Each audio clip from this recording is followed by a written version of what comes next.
Hello, bonjour, salut toi, j'espère que tu vas bien. Je suis Sandrine, je te présente comment j'améliore mon style au quotidien. J'améliore mon style aussi par des accessoires. Dans cette vidéo, je te présente les sacs que je prévois porter pour le printemps. J'arrête de blablater, j'arrête de perdre ton temps et je te montre mes sacs. Le premier accessoire que je présente, ça sera mon sac Lancaster. Honnêtement, je ne sais pas comment il s'appelle ce sac-là. Si vous connaissez, dites-moi dans les commentaires. Je l'ai acheté pendant les soldes en France parce que je ne vis pas en France. C'est un sac que vous pouvez porter juste en l'arrêtant comme ça ou vous pouvez le porter en bandoulière et la bandoulière s'ajuste. Ce qui m'a fait craquer sur ce sac-là, c'est d'abord la couleur rouge. Mes vêtements sont assez neutres, assez boring. Et quelque part, je m'aperçois que j'aime des sacs colorés pour apporter ce petit truc à ma garde-robe. C'est un sac que j'aime beaucoup, que j'ai acheté avec mes soeurs. Donc voilà à quoi ressemble le sac.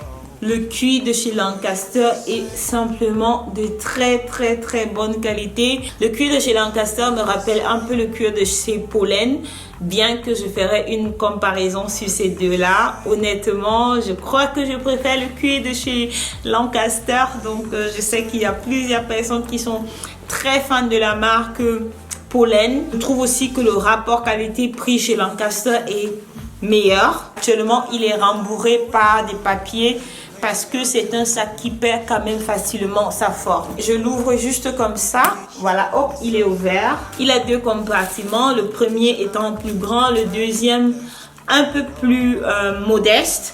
Et vous avez une poche à l'intérieur, vous pouvez mettre tout ce que vous voulez. Vous avez une poche à l'arrière assez grande, c'est une poche assez spacieuse. Vous avez vu comment presque toute ma main y entre. Et les finitions dorées sur ce sac sont juste impeccables. Voilà à quoi il ressemble. La qualité est juste magnifique, le cuir est de très bonne qualité, mais franchement le sac prochain que je te présente pour le printemps et que je porte presque toute l'année, mais je trouve qu'il a vraiment sa place au printemps parce que il va bien aller avec les couleurs blanches, parce que là je suis en blanc et ça marche très bien, sûrement parce que j'ai hâte de faire une revue. Ça fait 3 mois que j'ai ce sac dans ma collection et j'ai des appréhensions. C'est un sac qui a un très beau cuir. Je vais te montrer, voilà à quoi il ressemble. Hop là, les hanches vous pouvez les enlever. Donc ce sac là, ce sac là vous pouvez le porter comme ça ou alors vous pouvez le porter crossbody. Le bon côté sur ce sac là, c'est que vous pouvez enlever la hanche et le porter juste comme ça. Je sais que dans le numéro 7 de Pollen, vous ne pouvez pas enlever la hanche et c'est vraiment la raison pour laquelle j'hésite de m'acheter ce sac, parce que j'ai bien envie de me l'acheter, mais le fait que la hanche n'est pas détachable, c'est un point négatif. La qualité, comme d'habitude, c'est une qualité impeccable. Si tu connais Pollen, si tu as un sac Pollen, tu peux les certifier. Le cuir me rappelle beaucoup le cuir de chez Lancaster ou alors le cuir de chez Chloé. Un sac Chloé arrive. Donc parce que j'ai tous ces 3 marques avec moi, je peux comparer les cuirs. Le Chloé, je le porte depuis plusieurs années, mais je vois beaucoup de similarités dans les cuirs. Notez bien que je ne suis pas une professionnelle du cuir, je suis juste une amateur, quelqu'un qui veut des sacs fonctionnels, parce que la plupart de mes sacs remplissent un job, me permettre d'aller au boulot chaque jour et m'habiller bien dans la vie quotidienne. Alors c'est pour ça que sur cette chaîne, vous n'allez pas avoir beaucoup de sacs assez farfelus qui ne me servent à rien, bien que hop là, c'est ouvert et c'est un sac super grand. Il y a encore Dieu seul sait quoi à l'intérieur. Une bouteille. Ensuite, j'ai parlé des cuirs tout à l'heure. Je vous montre un autre sac de mes favoris. C'est pas le sac pour le boulot, c'est le sac pour aller au resto, au dîner, tout ce que vous voulez. C'est le Drew de chez Chloé. J'ai ce sac depuis, on va dire, 3 ans. Et je l'ai abusé, porté, d'où la couleur. Alors, le mien est je sais pas si c'était une édition limitée, mais il n'a pas ces clous que vous voyez ici que le Drew a habituellement. C'est pour cela que je trouve aussi ce sac merveilleux, parce que il est un peu différent et vous pouvez l'ajuster. Vous pouvez l'ajuster. Je le porte depuis assez longtemps. Il passe aussi bien avec ma garde-robe. Vous voyez que j'aime bien les couleurs assez marron, chaudes, etc. Ce sac, je ferai sûrement une revue sur ce sac-là parce que vous le trouvez sur Vinted, Vestiaire Collective, etc. Assez moins cher. C'est un sac qui perd sa valeur, donc je vous en prie, ne l'achetez pas neuf. Moi je l'ai acheté neuf, mais c'est un sac que je vous conseille de regarder sur Vestiaire Collective, Vinted, Rebelle et tous les sites, vous allez le trouver parce que c'est un sac qui perd rapidement sa valeur. C'est un sac assez romantique, ce n'est pas un sac pour le boulot. On l'ouvre juste comme ça, vous retirez le petit clou, voilà, vous twistez, hop là, et le sac s'ouvre. Et je crois que je ne peux pas vous montrer ce qu'il contient. Il faut d'abord que j'enlève ce qu'il contient. Voilà l'intérieur du sac. C'est un sac qui peut porter beaucoup. Mais plus vous en mettez, plus vous déformez le sac. Je l'ai appris à mes dépens. C'est un achat que je ne regrette pas. Parce que c'est un achat que j'ai déjà porté plusieurs fois. Je ne sais pas combien de fois je l'ai porté. Et je le recommande si... Vous pouvez le trouver sur Vestiaire Collective, etc. Je voulais en fait le sac Louis V. Et j'ai trouvé ce sac-là sur un site allemand qui s'appelle Bräuninger. Au lieu de dépenser des centaines d'euros, environ quoi, 600 € pour le sac Louis V, j'ai le même look. Et c'est toujours, je crois pas que c'est de la paille, Sandrine, ça ressemble pas à la paille.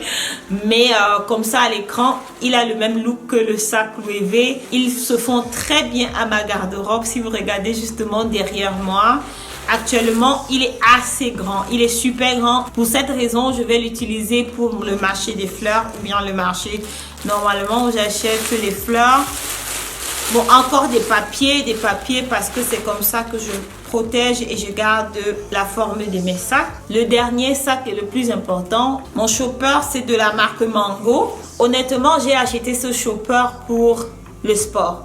Parce que les sacs sport, les sacs de sport, habituellement, je les aime pas. Il manque de féminité normalement. C'est pour ça que je n'aime pas les sacs de sport classiques. Et je me suis dit, ce sac-là de chez Mango sera mon sac de sport. Sauf que, depuis que je l'ai acheté, je l'ai porté non-stop. Et vous avez aussi vu dans mes lookbooks et dans mes vidéos shorts que j'avais tendance à le porter. C'est un sac Mango. Je sais que la fast fashion a des appréhensions sur YouTube.